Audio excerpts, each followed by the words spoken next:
and Dijonai, the eye poke heard around the world. Oh, take away her credentials. She asked me a question and I didn't like it.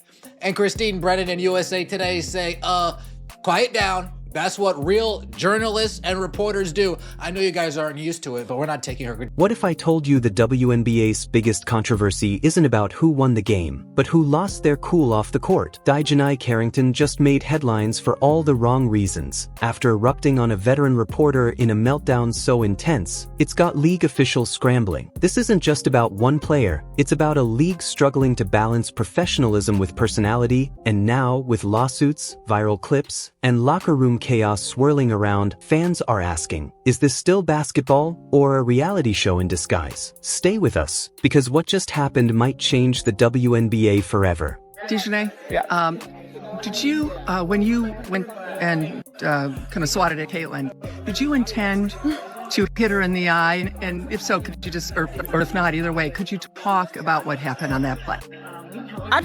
I don't even know why I would intend to hit anybody in the eye. That doesn't even make sense to me. But no, I didn't. I didn't know I hit her, actually. I was trying to make a play on the ball, and I guess I followed through and I hit her. So obviously it's never intentional. That's not even like the type of player that I am. So yeah. Did you and Marina laugh about it afterwards? It looked like there was later on in the game they caught you guys laughing about it. No, I just told you I didn't even know I hit her, so I can't laugh about something I didn't know happened. With the increase in a shocking sequence that has set social media ablaze, Dijonai Carrington's meltdown at a WNBA press conference has gone viral, not just for its intensity, but for what it reveals about the growing divide between players and the media. Well, you gotta wonder if DeWanna Bonner knew this story was coming and it had caused an issue in the Indiana Fever locker room. Is this why DeWanna Bonner's no longer on the Fever team? Now that this story is emerging from Christine Brennan's book, she was the journalist that asked Dijonai Carrington all the hard questions about the eye gouge heard around the world.